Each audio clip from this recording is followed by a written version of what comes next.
Let's adding C identifiers. Identifier refers to name given to entities such as variable, function, structure, etc.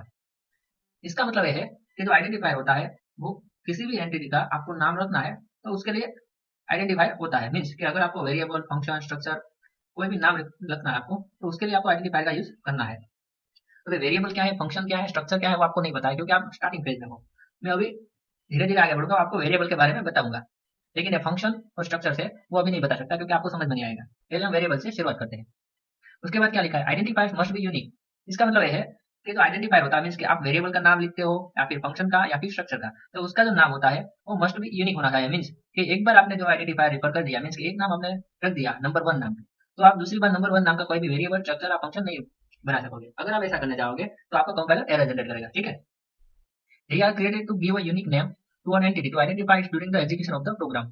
अब उसको unique name क्यों देना पड़ता है, क्योंकि उसका हम आगे प्रोग्राम में यूज करने वाले हैं, तो उसका पर्पज चेंज ना हो जाए और एग्जीक्यूशन टाइम कंपाइलर है वो आइडेंटिफाई कर पाए कि पर्टिकुलर आइडेंटिफायर का यूज किस पर्पज के लिए हुआ है, इसलिए उसको यूनिक नेम देना जरूरी है। For example integer m1, m2, तो ये जो लाइन है वो आपको अभी समझ नहीं आएगी। ये जो है मैंने वेरिएबल का डिक्लेरेशन किया हुआ है, ये आइडेंटिटी का उसको इंटीजर बोलते हैं, उसको डेटा टाइप कहते हैं। डेटा टाइप्स के बारे में धीमे धीमे वीडियो बनाऊंगा। और m1 और m2 है वो दो वेरिएबल है, लेकिन ये जो m1 कहा जाता है वो वेरिएबल तो है लेकिन उसका जो नेम मैंने m1 रखा हुआ है वो आइडेंटिफायर है। ठीक है, m2 है ये भी वेरिएबल है लेकिन उसका जो नेम है m2 वो आइडेंटिफायर है। देन डबल अकाउंट बैलेंस, ये जो डबल है वो भी डेटा टाइप है और ये वेरिएबल नेम है डबल टाइप का। Here m1, m2 and account balance are identifier. तो आपको एक डेट समझ नहीं उपलब्ध होनी चाहिए कि वेरिएबल और आइडेंटिफायर दोनों सेम है। आइडेंटिफायर है वो किसी भी नेम को रिफर करता है, मीन्स के वेरिएबल का नाम हो, फंक्शन का नाम हो या स्ट्रक्चर का नाम हो, और वेरिएबल है वो किसी भी वैल्यू को स्टोर करने के लिए यूज में होता है। Also remember identifier name must be different from keywords. तो अब कीवर्ड्स क्या है, कीवर्ड्स मैंने आपको फर्स्ट वीडियो में बताया जब मैंने वॉइड में लिखा था, तो वॉइड जो था वो व्हाइट अक्षर में हो गया था। तो कोई भी वर्ड हो वो अगर हम टर्बो सी में लगते हैं और उस वो व्हाइट हो जाता है, मीन्स के वो स्पेशल कीवर्ड है, उसका पर्टिकुलर मीनिंग ऑलरेडी सी लैंग्वेज ने डिफाइन किया हुआ है, तो इसके लिए हम उसको किसी दूसरी जगह यूज नहीं कर सकते, मीन्स किसी और का आइडेंटिफायर की तरह उसे यूज नहीं कर सकते। इधर मैंने आईएनटी m1 नाम का देखो वेरिएबल बनाया है, तो इधर में आईएनटी वॉइड है ऐसे नहीं बना सकता क्योंकि वॉइड ऑलरेडी कीवर्ड है, और इधर मैंने आईएनटी है तो ये डबल है वो भी कीवर्ड है। तो कितने कीवर्ड ऐसी लैंग्वेज है सब कुछ मैं सिखाऊंगा धीरे धीरे।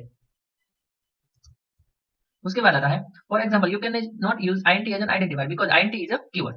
मीन्स कि आपको किसी भी वेरिएबल, स्ट्रक्चर और फंक्शन का नाम लिख रहे हो तो वो जो है उसका नाम कीवर्ड के साथ मैच नहीं होना चाहिए, इस बात का आपको ध्यान रखना है।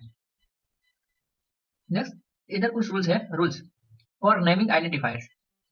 A valid identifiers can have letters both upper case and lower case, digits and underscore. Means कि जब भी हम किसी भी आइडेंटिफायर का नाम रखते हैं तो उसमें क्या क्या आ सकता है, अपर केस लेटर भी आ सकता है, लोअर केस लेटर भी आ सकता है, डिजिट भी आ सकता है और अंडरस्कोर भी आ सकता है। पहले आइडेंटिफायर तो मैंने आपको बता दिया, लेकिन आपको एक वेरिएबल डिक्लेरेशन के बारे में बताता हूँ। तो पहले इसे सिंगल लाइन कमेंट कर देता हूँ। किसी भी वेरिएबल का डिक्लेरेशन आपको करना है, ठीक है, तो किस तरह से किया जाता है वो मैं आपको बताता हूँ। तो पहले तो डेटा टाइप आएगी, उसके बाद वेरिएबल नेम, एक लाइन में ऐसे भी हो जाता है, दूसरा भी होता है डेटा टाइप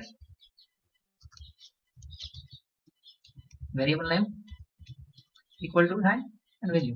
हम जो वेरिएबल है उसमें वैल्यू भी स्टोर एक साथ करा देते हैं, यानी कि जब हम वेरिएबल का डिक्लेरेशन करते हैं और हमें कुछ वैल्यू उसमें स्टोर करवानी है तो इस लाइन की यूज करके आप कर सकते हो, और विदाउट वैल्यू स्टोर इस लाइन का यूज कर सकते हो। ठीक है, तो आइडेंटिफायर के बारे में हमें ज्यादातर आज बात करनी है हमें। तो इधर लिखा हुआ है तो valid identifier can have letters upper case and lower case also digit and underscore. इसका मतलब यह है कि जब भी हम किसी भी वेरिएबल का नाम लिखते हैं तो पहले वेरिएबल डिक्लेरेशन करते हैं, तो उसकी सिंटैक्स से पहले डेटा टाइप लिखनी है, उसके बाद variable name.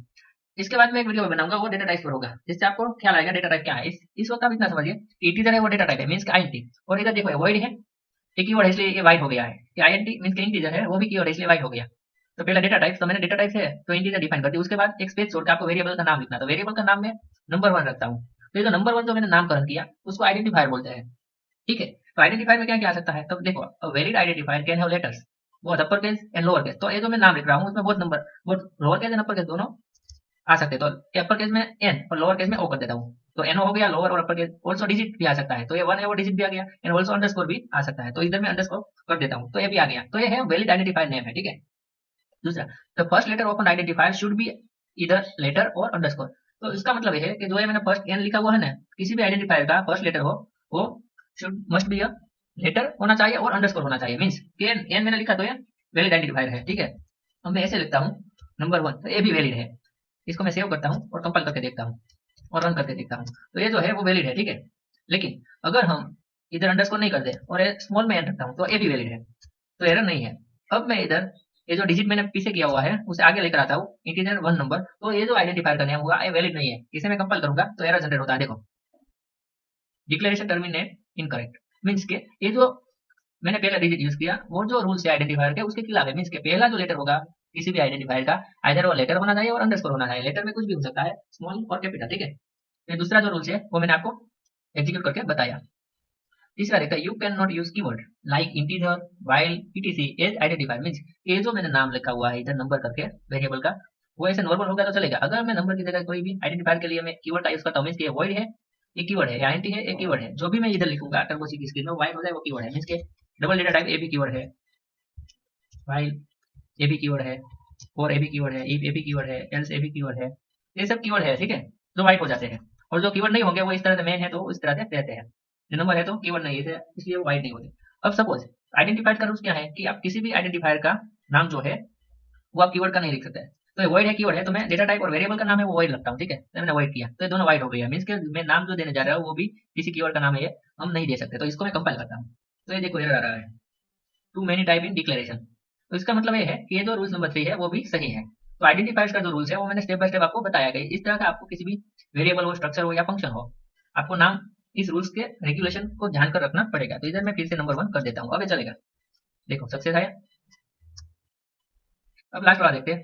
There is no rule on how long an identifier can be, however there is no rule on how long an identifier can be. इसका मतलब ये है कि मैंने ये जो नाम लिखा है उसकी लेंथ कितनी है, देखो 1 2 3, नंबर 1 मीन 3 कैरेक्टर, तो उसका नाम कितना लंबा होना चाहिए, उसका कोई आइडेंटिफायर में रूल्स नहीं है, ठीक है। ये मैंने लिखा तो ये चलेगा, ठीक है। थोड़ा वो लंबा कर देता हूँ तो भी चलता है। मीन्स ये जो लेंथ है वेरिएबल के नेम में वो कितनी होनी चाहिए उसका कोई भी रूल्स नहीं है।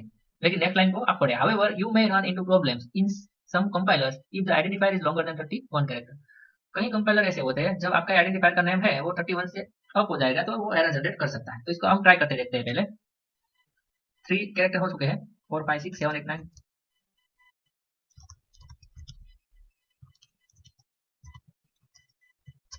तो ये मैंने 31 के ऊपर चला गया लेकिन मुझे एरर जनरेट नहीं कर सकता। लेकिन आपके पीसी में कौन सा सिस्टम इंस्टॉल है उसके ऊपर कंपाइलर होता है, तो उसके पर ये डिपेंड करेगा कि how long this is going. तो आज के वीडियो में सिंपल हमने देखा कि किस तरह से किसी भी वेरिएबल और स्ट्रक्चर हो या फंक्शन का नाम रखा जाता है। आप मिसअंडरस्टैंड मत हो ना कि आइडेंटिफायर और वेरिएबल सेम है। वेरिएबल है वो वैल्यू स्टोर करवाने के लिए यूज होता है, जबकि आइडेंटिफायर है वो सिर्फ वेरिएबल का नाम देने के लिए है और उसके रूल्स। आज मैंने वेरिएबल के नाम के बारे में बात की क्योंकि आपको फंक्शन और स्ट्रक्चर है वो अभी नहीं आपको समझ आएगा, इसलिए मैं नहीं समझा सकता, ठीक है। अगर आज का वीडियो आपको पसंद आया तो वीडियो को लाइक कर दीजिए और अभी तक मेरा चैनल सब्सक्राइब नहीं किया तो चैनल को सब्सक्राइब कर दीजिए। Thank you for watching my video.